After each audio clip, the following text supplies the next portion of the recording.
no, no, no, no, no, no, no. Oh, no, no, no. No, no, no, no, no. Oh, no, no, no, no, no, no.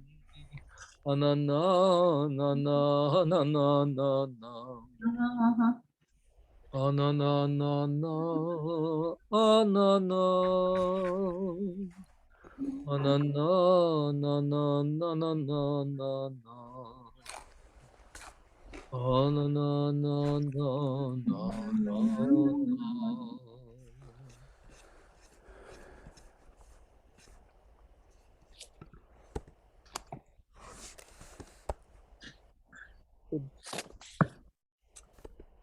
We're tonight on page 373. 373. And we're beginning a story. Nice story. I want to prejudice everybody ahead of time and tell them that I think it's a nice story. This is a nice story. So we have somebody, anybody that wants to read for us this evening. Oh, look at that. Farrell is stepping up this time. All right, good for you. Thank you. 373, top of the page. Rabbi Hia and Rabbi Yossi were walking on the way.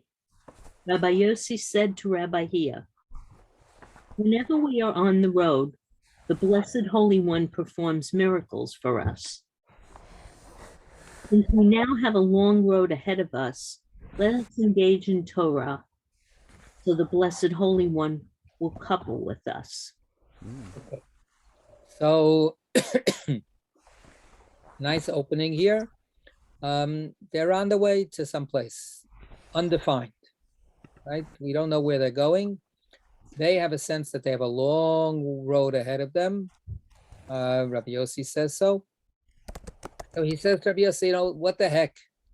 If we're on the road already and we have such a long, trip, can you please put in a CD into the, into the player so that we can at least, kill some time here? So, or his alternative suggestion is, all right, so let's learn some Torah. Let's learn some Torah, and then God will keep us company, right? Will join with us. But he also then presents this introductory statement. He goes, we go on the road together a lot. And have you noticed every time we go on the road together, God makes miracles for us. Unbelievable.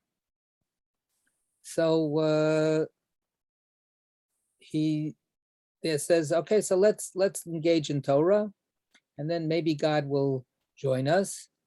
The implication then being, and then once we have this,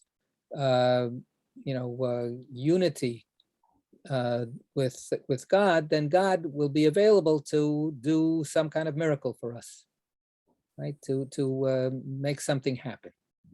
So there's a little bit of a kind of a an innocent adventurousness here, that let's go down to the mall. I hear that there's some special things happening at the mall. If we go down to the mall, then maybe we'll catch some really special something happening, right? Hello, yes. Yeah, so can't help but it raises a question of maybe a bit of a paradox to me, because we've had many times about how the prayer for the traveler and how the woman is the house, and in order, if the man leaves for a journey outside of his home, it's got to be prepared for the temptations that are going to occur, that are going to confront him on the road. So he has to be intimate with his wife. I just wonder if there's a little bit of a paradox between the temptations and the miracles that's referred to here. The miracles don't seem to happen in somebody's home. Maybe, maybe not, but yes, the implication is that on the road, there's all kinds of unexpected things that may come out if God brings them about. So the paradox that you're talking about is the paradox in general. Why are they going on the road so much? Well, it's life too. Why don't they Life is on the road. Well, that's what we talked about many, many, many, many times. There's a book that discusses this a lot. There's yes, so there is this sense that out there, there's a whole realm of possibilities that opens up. That's going to be part of the theme of the story. So yeah, there's definitely this sense of, like I say, adventure. Let's get out of here so that we can go and find some really surprising, entertaining, inspiring. Obviously, they want to be involved with a miracle, not just with some cool misadventure. But there is that kind of quality of kind of joyful, innocent anticipation. And that's part of what you're saying. It's by getting out, they can find some unknown something, as opposed to staying in the familiar surroundings of their home. Yeah, but just to be a little more stark, to put it more starkly, it's, not just temptations, the demons are literally out there. And I wonder if it's also as opposed. Well, hold on to that idea, and let's see what happens as the story unfolds. But he's certainly not mentioning demons at the moment. What he's mentioning is all positive. And what he's mentioning is, let's do Torah. Torah brings God. The chain reaction is Torah, God, miracles. But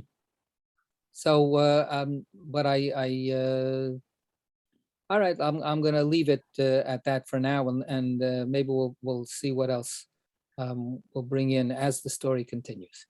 But this is our introduction. Okay, so what happens? So at the urging of Rabbi Yossi, Rabbi Chia opens. Go ahead. Rabbi Chia opened, saying, in the first month, on the 14th day of the month in the evening, you shall eat unleavened bread. Okay, so this is the mitzvah of eating matzah on the night of Pesach. Okay, so that's his opening verse. Go ahead. And it is written, 7 days you shall eat it with unleavened bread, lechem oni, bread of affliction. Eat it, meaning the Paschal lamb. And the lechem oni accompanies eating the Paschal lamb for 7 days. Okay, so, and it's called lechem oni, the bread of affliction, the word oni, affliction. And it's spelled, go ahead. Why didn't you read that part too? It's spelled. First you have to read it. Hey, ma'am. I don't know that letter. Lechem ani. Oh, it's the spelling part that I was, anyway. Impoverished bread. Right, so the word, so hold on, the pronunciation is lechem oni, but the writing is missing the vav in the word oni. Okay, so the word oni could be spelled ayin, vav, nun, yud, or it could be spelled ayin, and then cholam, nun, yud, without the vav. So that's the way it is. It's without the vav in there. So it's like, it's what's called, I forgot what it's called, right? There's plenty spelling, P-L-E-N-E, full, and then there's where the spelling is missing. Chaser. Chaser is in Hebrew, but I was trying to think of the technical term in English. Right, malay and chaser. But anyway, so the word is written in the Torah without the vav. Once it's without the vav, it could be vocalized in different ways. So the ayin and the nun and the yud could also be read as ani. Ani means poor, and ani is a poor person, right? Or the adjective is poor. So here impoverished, right? So what's going on? Why does the Torah choose to call the bread, the matzah, lechem oni, but to spell it as if it's lechem ani? Okay, and the Rabbi Chia says, the companions have already been aroused by this word, but come and see. Okay, so we know that there's plenty of discussions about this, but now he wants to add a new way of looking at this idea. In general, when we look at the Haggadah, right? When we look at the Haggadah, we have both of these identifications of matzah put into play, right? When we start with the traditional Seder, we go ha lachma anya, ha lachma anya, right? So that's Aramaic. Yeah, there you go. So that's the Aramaic for lechem ani, the achalu avatana be'ara de Mitzrayim, that our ancestors ate in Egypt. So the matzah that we first introduce is the matzah of suffering, of impoverishment, of poor people, of slaves. They're eating matzah. Of course, then at the end, by the time we get to the meal, what do we say about the matzah? That why do we eat the matzah? Because the matzah reminds us about how fast we got out of Egypt. We didn't even have time to bake regular bread, right? The matzah just baked itself. So all of a sudden, the meaning of the matzah is completely changed between the beginning of the Haggadah and the central culminating moment when we're about to actually eat the matzah. And that's the whole point. The whole point is that the Haggadah should bring us through these range of meanings and through these associations and the differences of the experience from affliction to redemption. Okay, let's see what we have here. Go ahead. Where are we? When Israel were in Egypt, they were under alien authority. When the Blessed Holy One desired to bring them close to him, he gave them the realm of lechem ani, impoverished bread. Who is impoverished? King David, of whom is written, "For I am impoverished and needy." This impoverished bread is called matzah, unleavened bread. Female without male is poor. First, they approached matzah. When they drew closer, the Blessed Holy One conducted them onto other rungs, and male united with female. Then matzah uniting with male was called mitzvah, commandment, supplemented with vav, as is written, for hamitzvah hazot, this commandment, etc. So first matzah, then mitzvah. Okay, so Rabbi Chia explains that missing vav, it's not by accident that it's written with a missing vav, because it's meant to show us that in the beginning we start without the vav. We start without the full array of divine presence. The vav stands for the 6 sfirot, the 6 divine energies that pour into Shekhinah. Shekhinah is the poor one. Shekhinah is the one who doesn't have anything of herself, but always depends on the energy being poured into her from the other aspects of God, right? And that's how she's valenced in the gender roles of the Zohar. She's the receiver, she's passive. She needs the active bestowing energies of the male. That's what male means, is this bestowing, giving of energy. So that's the matzah is flat, it's unleavened, it has nothing going for it itself. And then the vav, the other energies of God, the male vav, and of course the vav is also what we've mentioned every time we get into these things. The vav is the phallic symbol. The vav is the symbol of the generative organ of the male that then comes and joins with the female and then pours into the female the inseminating life-giving forces. What does that turn matzah into? It turns it into mitzvah. You add the vav into the same letters that spell matzah, mem, tzadi, hey, put a vav inside, literally, into the matzah, and you get mitzvah. Something that's just a poor kind of flat piece of bread becomes an object of holiness, right? Asher kiddishanu b'mitzvotav. So Len and Larry. Yeah, just adding to that, I believe the etymology of matzah means to suck out. So any juice is gone from it. So it's literally, empty of anything, vital. And so the vav, it injects the semen, fills that void. Yeah. Right. Good. Yeah. Larry.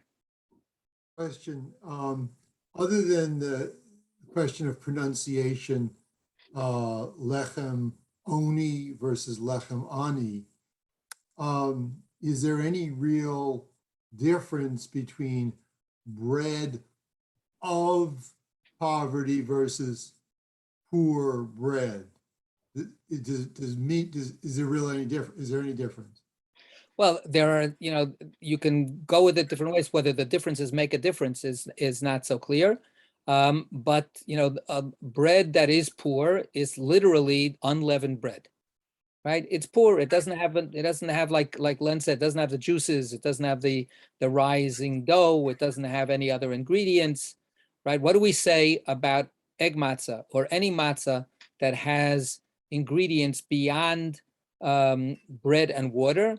The Hebrew word for any such matzah is matzah ashira, rich matzah, because it's enriched, like enriched white bread. It's got other stuff injected into it. So and poor bread, and it doesn't fulfill the requirement. If it's not real matzah, if it's not that impoverished matzah, it doesn't count as matzah. Correct. So, so the first thing is that poor bread simply is bread that doesn't have much going for it. But then the connection then is, and that's exactly why poor people eat it, because they can't afford, they can't, they don't have the resources to make the bread better and to enrich it with all kinds of other, raisins and this flour and that flour, and they don't have the time to wait. So that's what I was saying before, that the flipping of the symbolism of the matzah from suffering, making do with less. What do we do to act that out? We break the matzah in half. We put some away. This idea that the bread is all we've got, and we've got to stash it away for later. That's the experience of the bread, but it's totally key to the fact that the bread is all that we can afford to make. Limited resources. What the rabbis did was they went the other way. They say, so why isn't it just called lechem ani? Why is it called lechem oni? And their answer is lechem she'onim alav dvarim harbe. That the word oni then gets transferred over to the word response, to say things, to call out. And that's the essence of the Haggadah. You have the matzah in front of you, and then you start talking about what this means, and what does this teach us, and why do we have this, and ask questions, and back and forth. And the matzah, without it having anything physically, materially to enrich it, is enriched by our speech. It's enriched by our being able to talk about it and to use it as a trigger for talking.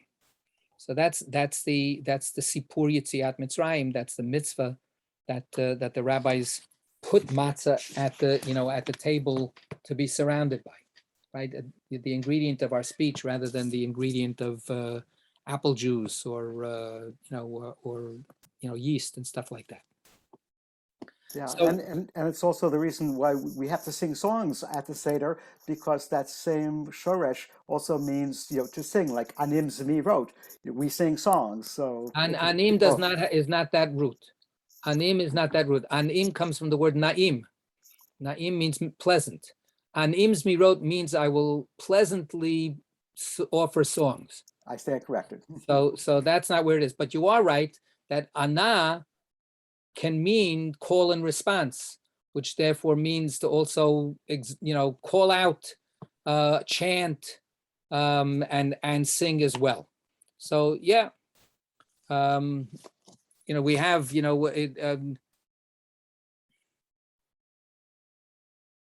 where we have anu v'amru. Where do we have that? I'm missing the rest of it, but anu v'amru, right? So that's part of the song at the sea, right? Batan lahem Miriam, shiru lashem ki ga'oga, right? And Miriam called out for response. Let's sing this song back and forth. That's how we do, Az Yashir. That's how we do the song at the sea, right? And that's how we do Hallel also. Okay. So Rabbi Chia says God desired to bring the Israelites closer to God. And here we get now Rich's point from before starts coming into play because they were exposed to the other side. They were under the rule of the Sitra Achra. That's what Mitzrayim is for the Zohar, right? Egypt is the bad world, the bad place. So they were, entrapped in this Egyptian prison, this demonic place. So God wants to extricate them out of the hold, the authority, the alien authority, the hold of the demonic. And so what does God do? God first gives them matzah. So how do we understand that? What does that mean that God gave them matzah? So you have notes here and so on, not matzah. So because matzah is this limited kind of source of nourishment, the Zohar identifies matzah with Shekhinah, right? With bite-sized pieces of nibbling just on the crumbs of divine presence, right?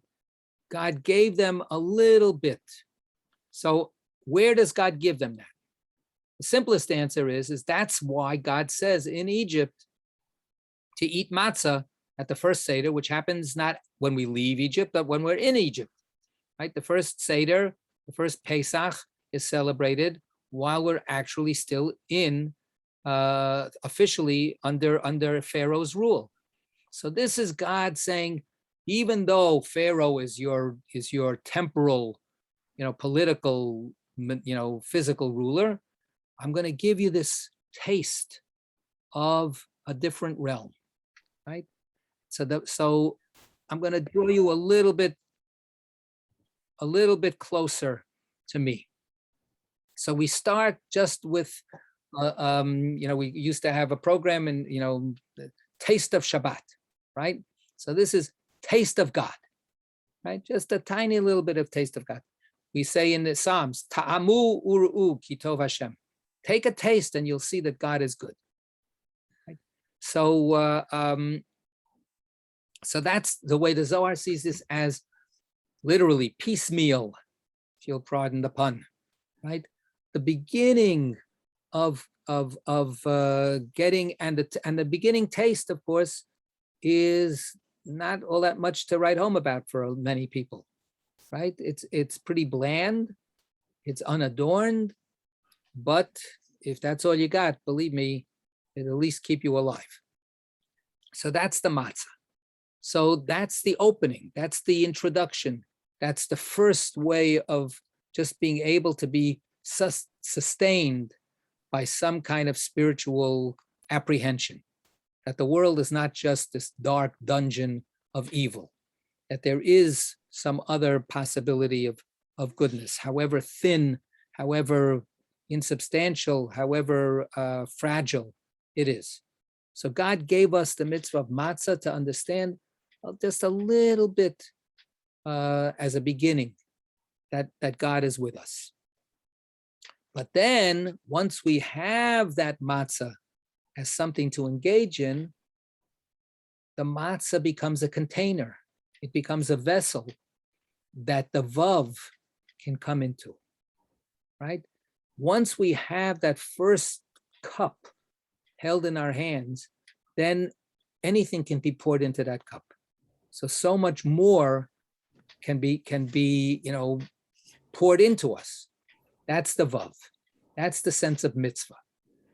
Not just matzah itself, but all of the mitzvot. The matzah is just the beginning of the Jewish journey.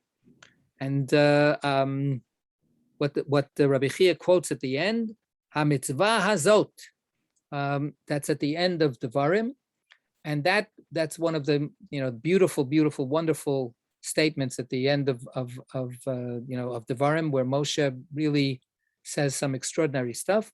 And that statement is a statement that says, where Moshe says, come on, says, where is this Torah? Where is this mitzvah, load of mitzvah, L-O-D-E?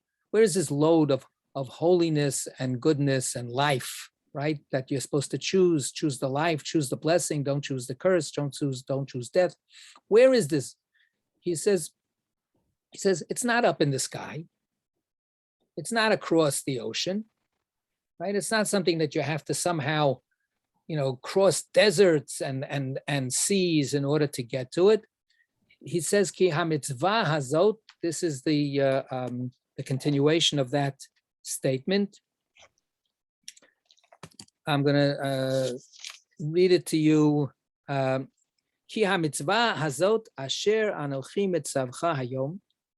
This mitzvah that I command you today, lo nifleiti mimcha, is not alien to you. It's not a mystery. V'lo rechokahi, and it's not far away. Lo v'shamayim hi leimor mi ya'aleh lanu hashamayma v'yikacheha lanu. It's not up in the heavens so that we could complain, oh, who could possibly go up to heaven to bring it down to us? The answer is Moses, right? Actually, he went up to heaven and brought it down to us. But I'm not going to be around anymore, so it's not up in heaven. You don't have to worry about that. So that this person would go up to heaven, bring it down to us, teach it to us, so that we could perform it, so that we could do it, right? That's, again, an echo of what phrase? Naaseh v'nishma, right? Yashmiena v'nasen, right? So they're echoing, it's done already. We did this already. V'lo me'ever layamhu, and it's not across the ocean. Leimor said, you should say, Mi ya'avor lanu et el ever hayam v'yikacheha lanu v'yashmi'enu otav v'na'asena. So that we need somebody to go across the waters and then teach it to us, and we'll do it. Which of course they all did. They all went across the Red Sea. Rather, ki karov elecha hadavar ma'od. This matter is so close to you. Beficha uvilvavcha la'asot. It's in your mouth and it's in your heart to be able to accomplish. So mitzvah, this mitzvah, says Rabbi Chia, it's in your mouth. It's the matzah, right? And it's so close to you. This is what God's whole desire was, right? To bring us close. If we have this mitzvah so close to us, we don't have to worry about the demons. We don't have to worry about the dangers. We don't have to worry about losing our way, because you can't lose it. It's right in here. It's right in here. You can't lose it.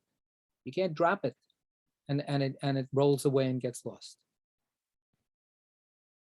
So this is Rabbi Chia's opening statement, and if we juxtapose it to Rabbi Yossi's invitation, not only is this a statement about the history of the Jewish people and about religious theory for keeping the Torah, right? But it also is about them, right? What did Rabbi Yossi say? Yes, he says, let's see if we can get God to come close to us.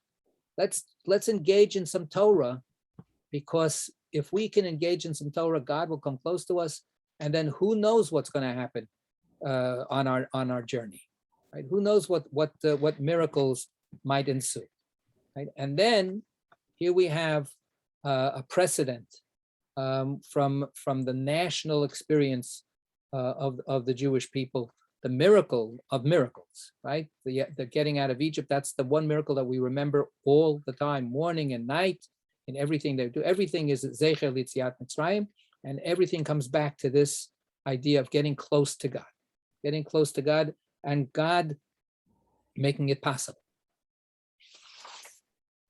Okay. We turn the page.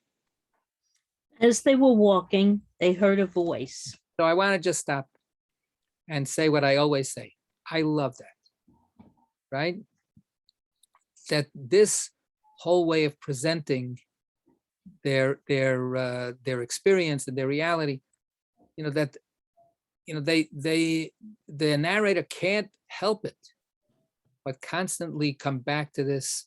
Let's remember they're walking along. Keep that picture going, just like there, we had Rabbi Chia already. We had Rabbi Chia. It's a freestanding piece of Torah. You could take scissors, you could cut it out of the Zohar and just have this beautiful piece of Torah that Rabbi Chia said, you don't need the walking, supposedly. But the Zohar needs the walking. And the Zohar needs this extra follow-up of, okay, and they keep on walking. And we don't have Rabbi Yossi giving another piece of Torah. We don't have any argument back and forth. We don't have the lechamoni, the give and take, of a discussion. They're walking along. You can hear the crunch of their feet. Just trudging along, and then something happens. They hear a voice.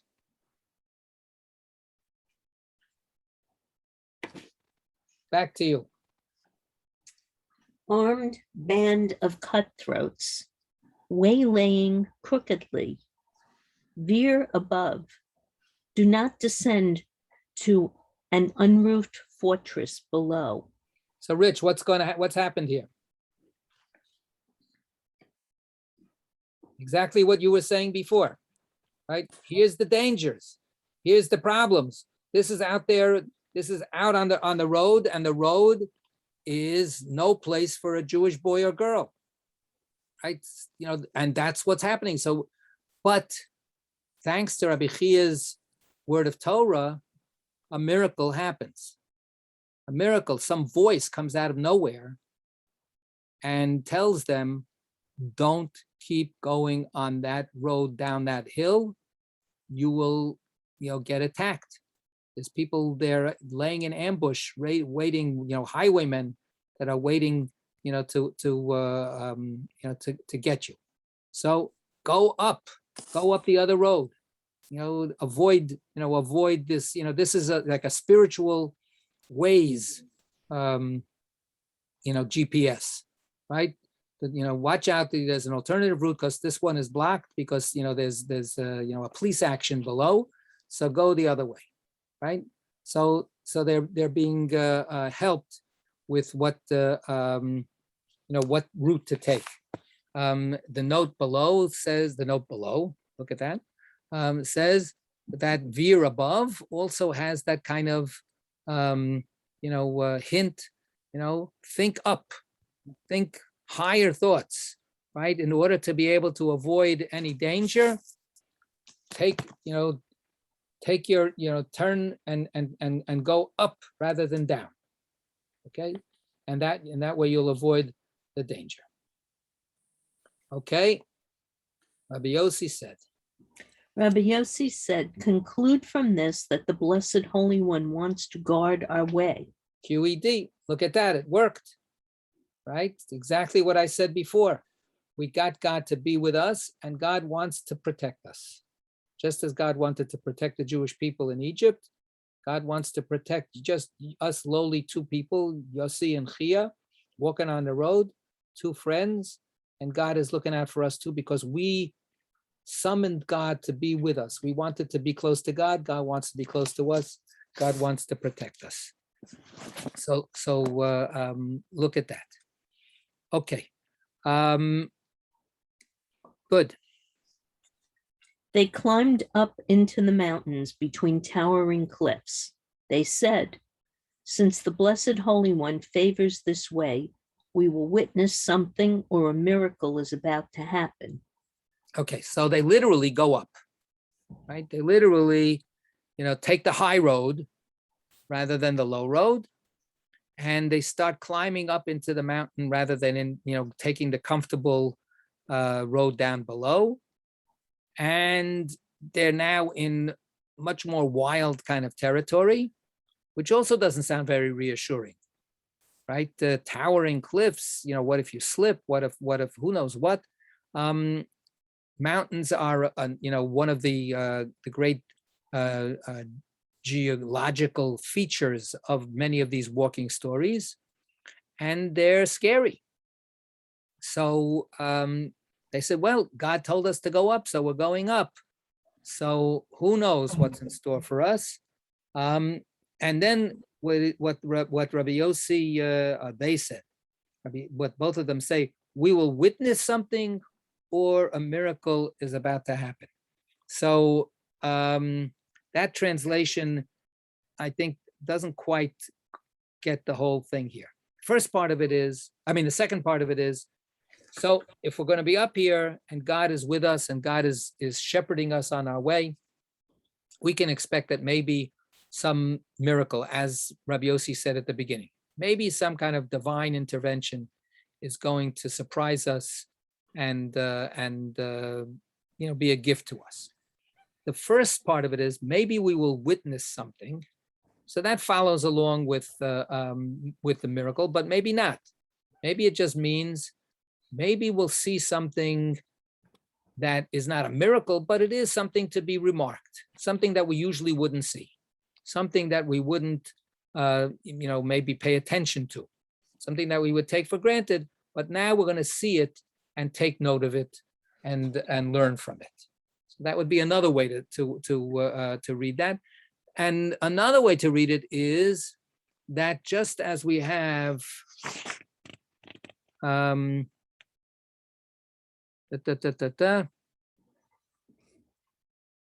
looking for it over here. I thought we had it here. We have it like every other page we have it.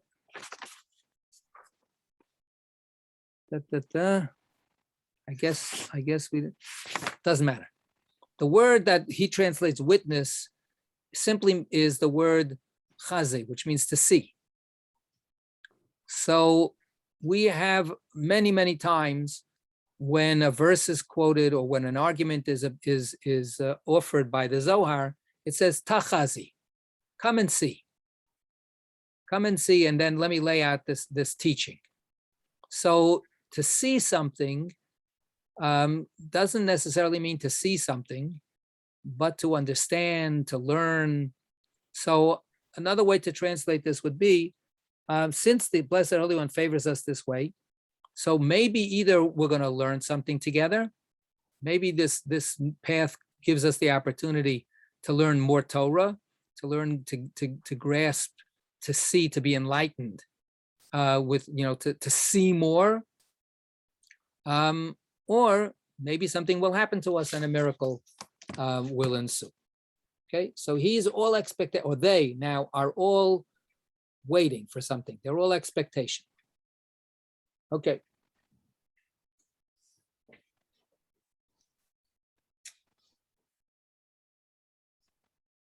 They walked on. Okay, what'd you say? I'm not in the right place. You are. They walked on. What'd you say? They walked on. Right? I just want to, drive that home. Right? As they were walking, etc. That is, and they walked, and they kept on walking, and they meant some more walking. Right? Did I tell you that they were walking? Let me remind you that they're walking. Okay? Just want to, point that out. Okay? Then sat down by crevices in the rock. So such a beautiful way of telling a story. Right? Just when you're used to them walking, the narrator gets tired of the walking. right? Okay, and now they decide to sit down. They walked, and they walked, and they walked, and then they walked, and they walked, and you're ready for them to walk some more. They sat down. They sat down. Okay. A man climbed out. They were astounded. And so should we be, right? And we also should be following this and be surprised. Rabbi Yossi said, "Who are you?" He replied, "I am one of the denizens of Arka." Arka. He asked, "Human beings live here?" "Yes," he replied. "They sow and harvest. Some of them look different, stranger than me. I came up to you to discover the name of the earth you inhabit." Okay, and he said, Eretz. we Earth. be earthlings. We are earthlings. Right. So this is some kind of like, Star Trek proto episode, this is, so it's such a weird little thing, although it happens every once in a while in the Zohar, right? So they do bump into this weird creature, pops out of this, hole in the ground among the rocky, mountainous terrain, and they're totally surprised. And Rich would be quaking in his boots if he was part of this group, because he would go, "Oh no, here's a dangerous demon." Right, Rich? Not listening. Okay. You got it. Yep. Right. I was on mute. Okay, good. So, and yet, what is it? He ends up being one of these like munchkins from Ozland or something like that, right? This like cute little guy who's, coming up here because he's curious, right? And he heard that, their footsteps. He heard these guys trudging around, and he lives in Arka land, right? Arka, if you look at note 444. Arka, one of the 7 levels of earth, corresponding to the 7 heavens. So just like there are different higher and higher and higher levels of heaven, there are lower and lower and lower levels of earth. So Eretz, where we are, is the highest level of earth. And then there are deeper and deeper and deeper realms, of earthly existence. And of course, the deeper you go, the badder it is, right? It's bad. Go ahead. Am I reading 444? Yeah, you skip all that stuff. No, and then, read the second paragraph, Cain. Cain was banished to Arka from the face of the earth and generated demonic offspring. See, okay, and then you have all these, rabbinic sources for this, right? So that's what we're supposed to take into account. That Cain says, "Hein gerashto mi al pnei ha'adama." God, when Cain is punished by God, God makes him a navanad, a wanderer, right, who has no place to go. And then Cain says, "You have expelled me, you have chased me away from the surface of the earth." That's the way the Midrash reads it. Pnei ha'adama. So I can't walk on the surface of the earth anymore. I'm going to be walking in the lower, the subterranean realms of this planet. I'm going to be down there in Arka, right? The word Arka is not in the Torah. So, but this is the midrashic way of understanding it. So, and that's the punishment. And Cain is a bad guy, and Cain's offspring are bad. They are demonic offspring.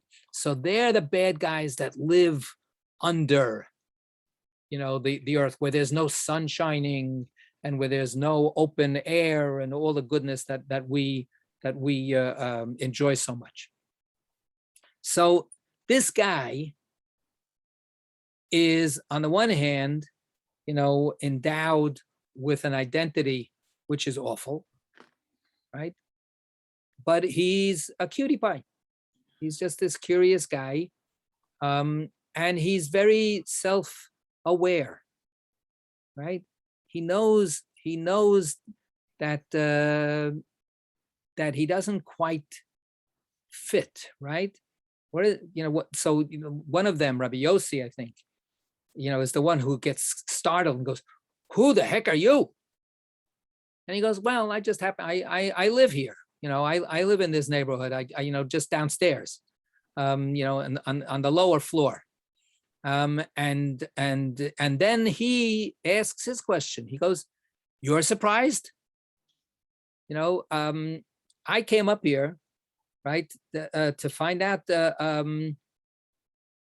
what kind of creatures live in that strange realm up there where you are, right? So this is just such a wonderful kind of at least beginning sense of recognizing difference, to use a very, very modern or postmodern kind of phrase. And each side sees the other one as weird, right? And so Rabbi Yossi says, so you creatures, human beings, an interesting phrase. And he says, yeah, we live a human life just like you. We look different than you, but we live the same as you. We have to sow our fields and we have to harvest, we have to eat, right? We have the same basic human needs that you have. If you prick us, do we not bleed? If we, so this is what this demon, this demonic underground, denizen is saying. And guess what? Some of them look even weirder than me. He says some who, so the note says that that some of the midrashic, imaginations give Cain's children 2 heads. If you go into some of the illustrations, in the age of exploration, when you had, Magellan and Columbus and, what's it called? Vespucci, and all these guys. And then you have all of, right before that and even during, you have all of these illustrations of weird people, weird humanoid creatures, their head is in their belly, and supposedly eyewitness, photorealistic, depictions of all this thing, simply because we can't really see things when we're not used to them. Then let's go back to, we will see something, right? When one of them says, or they say, since the Blessed Holy One favors this way, we're going to go in this way, and maybe we'll see something. I don't like this witness. Witness is too strict a word here. Maybe we'll see something, and that's exactly what happens. They see something, and their eyes are open to a whole new visual encounter. And he says, and I came up to see what you guys are all about. What do you call this strange place that you guys live in here on top of us, on the top floor? What word do you have for your domicile, right? And they answer, earth, Eretz, yes, that's what we call it here. And you could just see him scratching his 14 beards, going, oh, interesting, yeah, that's what you call it. Okay, never heard that word before, right? Very exotic, very, very, very, very different, very different. But of course, that's as much as the Zohar can tolerate in accepting that kind of difference. And now it's going to get back into privileging and celebrating this weird place that we live in. He said, we're at the top of 375. He said, Eretz, earth, for here dwells Eretz HaHayim, land of life, as is written, Eretz, earth, from which bread emerges. From this one bread emerges. From the other from this level of terrestrial reality, bread emerges. From the others, not. And if it does emerge, then not of the 7 species. okay. So this is where they say, okay, it's enough to recognize that there's differences, but guess what? Ours is still the best, right? And he says, we live in Eretz HaChayim. We live in the land of life, right? So his answer could be very much just plain, this is the best of all possible worlds kind of answer. But of course, it's for the Zohar, it's a spiritual answer. We live in a land which is not just about planting and sowing. We don't live in a land that's just about material existence. We don't live in a land that's ruled simply by physical necessity. We live in a land that has life in it. And for the Zohar, life means God, right? This is the land of life. This is the land where the bread comes out of it. But the bread is the bread of life. It's not just mere sustenance. It's real bread. Now, this brings us back, of course, to the original celebration of different kinds of bread. A bread that will lead to God, right? The bread that will lead to mitzvah. Matzah, the most minimal kind of bread that will lead to mitzvah, right? To a sacred way of life that's in our mouths and in our hearts. Okay. Meanwhile. And he says, and look, sometimes things, they do make bread, by the way. He says every once in a while they do make bread. And of course, our little visitor, I keep thinking that he's little, who knows? Maybe he was 20 feet tall. But I just, I can't get out of the Wizard of Oz kind of idea. So, he says they sow and they harvest. Maybe you make bread, but you're not making bread out of the 7 species. So there's a note, 448, which, all right, we could read the note. Let's read the note, what the heck. According to Deuteronomy 8:8, the land of bread is blessed with 7 Land of Israel. species. The land of Israel is blessed with 7 species, but only 2 of these are grains. Rabbinic literature refers to 5 species of grain from which bread is normally produced and from which matzah must be made. See, et cetera, et cetera, et cetera. Then In next, fact, yeah, the good. version of this Zohar passage translated into Translated in Al Nakawa's Menorat HaMaor. mentions 5 and not 7 species. Okay, so the Matt is troubled by the point that bread is not made from 7 species.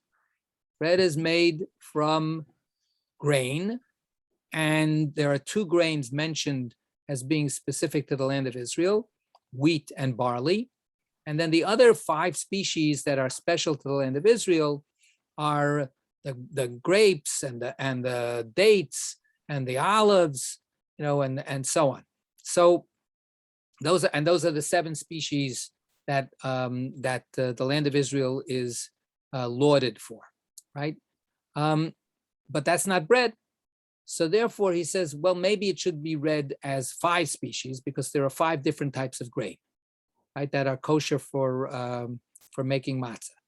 So he has a reading from where one place, a later book that quotes the Zohar, and that's the reading there. But I want to suggest that, of course, bread is not made from those 7 species, but the 7 is very important because it's the 6 plus the 1. The 7 species means the whole array of divine energies and life-giving forces that all come together for the bread, right? The earth is Mother Earth. The earth is Shekhinah. So we live in this God-suffused reality, which is composed of 7 species, 7 different aspects of God that all come together into this earthly constellation that the Shekhinah encompasses. And if anybody else has something that looks like bread, it looks like bread, it may be a little bit like bread, but it's not the full package. That's the point. The Zohar in the end is still saying we're going to privilege this spiritual path, this spiritual reality, this spiritual vision, and anything that might be a contender has a long way to go. Don't be fooled. How did they used to, don't be fooled by what are those, commercials used to say, by any, cheap imitation. This is the real deal. So that's what I think actually the 7 is about. Okay. What happened to our friend? Where are we? Okay, meanwhile, he entered his sight. They were astonished. Am I in the right place? Yeah. I mean, everybody's wondering that, right? But yes, you are in Eretz. Believe me, you're on Earth. It's okay. They were astonished and said, surely by this the Blessed Holy One wants to arouse us. Okay. So before we get to the arousal, so he goes back to his place, right? He goes back to his home. This is a phrase that we've used, that we found other places, and we actually have it last week in the Torah reading. After Abraham argues with God, it says, and then Abraham went back to his place. Abraham shav limkomo, right? That's it. Finished engaging with the struggle of to save Sodom. Finished with talking with God. He goes back to his place. So here, this Munchkin guy, I hope that he doesn't feel insulted that I'm saying this. This Munchkin, he goes back down. He goes back down into his own level of existence because he got what he wanted to find out. And the Zohar that's produced down there, who knows how it reads? He's going to say, I have no idea. I went on a road. I went on the road, and I came up across these very strange creatures, and what they call their place, and what they look like. Anyway, but that's it. He's finished. He's done. He's played his role in the story. Right? He got what he wanted. So in terms of, storytelling, dramatic, organization of the narrative, he just poof, this is like this little moment in the story, and then he's off. And then he's off. So what did he do? He got what he wanted. What did the storyteller want by putting him in?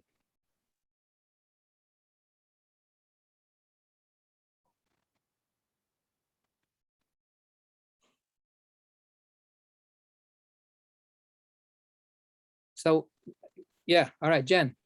I don't actually know, but I feel like it must be more than saying Earth is the best. Or maybe it's a little bit of Earth is the best, but I feel like there should be something more. Like this guy should get another shot to come in and, I don't know, perform some Deus Ex Machina or something. It shouldn't be the last thing. Right. Deus Ex Machina is one of these dances from the 60s, right? It's like this, perform one of those dances. Yeah. So not mixed dancing though. No. So I mean, what you're pointing out is though something for us to take to heart. He doesn't do that. He's done. And what his function in the story is to arouse these other 2 creatures to not be done. Right? Arousal means not to just rest there, not to just stay with whatever you've got. Right? So that's what's going to happen now is Rabbi Chia is going to say, ooh, so now I'm pumped up. Let me see what else I can feel what can I engender in my soul as a response to this. So this is the juxtaposition between a very static experience. I want to know what this place is called. It's called Earth. Okay, thank you. And you leave. Right? Even though it's Earth and it's really cool and it's really got all this amazing properties to it. Right? Okay, thank you. It's exactly what I wanted to know. Thank you. Goodbye. Right? That's to me what the function that this creature plays. Right? And thankfully, he's not labeled something that we know of as our fellow neighbors. He's just this denizen of the deep. But that's the difference, right? The difference between that kind of incomprehensible creature whose curiosity is satisfied in a second, as opposed to the desire, the yearning to make more meaning, to figure out more, to ask more, to delve more deeply. That's what he has triggered in Rabbi Chia and Rabbi Yossi, right? That's the That for himself, he's just got like a life list he's marking off, like, oh, Earthling, check. You know what? He's fine. He's fine. We're like we're that's it. But we're not fine. Yeah, Larry. He's evocative, so that he in other words, this creature is evocative. Well, it seems to me it's like two things. It's like the matzah itself, that the matzah is evocative. It causes you to ask or to comment on. And then the other thing is that the Zohar wants to say, before when they were climbing the mountain, they said, since God favors us, we will see something, or a miracle is about to happen. So that's what happened. Some creature jumped out of the rocks, out of his rock, and then he crawled back under his rock. But he evoked so much. Yeah. Right, and this is that. So he's evocative if you want him to be evocative, right? And if you're prepared for him to be evocative, and that's of course for the Zohar, that's what it's all about, right? That's all of these. Students of Rashbi are the seekers, right? They're the ones who are trying to look around, maskilim, right? The maskilim, the ones who are looking around, the ones who want to see things so that they can then radiate, so that they can shine, further. There's a nice midrash which was made famous by Rabbi Lawrence Kushner, who he wrote a nice little book of spiritual lessons for young people, which should include all of us. And it's called, what's it called? Oy, telling you, why can't I remember these things anymore? But he tells it, and it's a midrash, but he tells it very well. And bring the all the way to the beginning of our story. The midrash says that as the Israelites were walking through the path that God cut for them in the Red Sea, right? So miracle, right? Pretty evocative, pretty. It should arouse. It should, and of course it does. We sing. There's this whole. We just burst forth in song eventually. But the midrash pictures two people walking. As there's water to the right of them, and there's water to the left of them, and one of them is going, "Whoa, this is a miracle," right? And the other one is going, "God, it's so muddy and slushy here, and it's like, God, and there's hardly any. We're crowded into this narrow path, and it's like, who's going to get us out of this, So it's a very, it's a pretty amazing midrash that imagines that you can give a miracle to somebody on a silver platter, but if they don't want to be evoked by it, it's not gonna work. I just saw that there's chat. So this is from a while back. It's like a movie or a picaresque novel, not just a philosophical. Absolutely right. This is so picaresque. This is so, this little, it's a very delightful little piece. And then we have Larry saying also, this story is like an R. Crumb cartoon. So I'm suggesting after we finish the Zohar, let's do a little, reading group, and we can start, sharing some of the R. Crumb cartoons, and we'll do that next, okay? After we finish with the Zohar. So that's it for tonight, okay? Zeigazint, everybody. Uh, Looking Yasher forward to Koach, Zeigazint, stay safe, everyone. All right.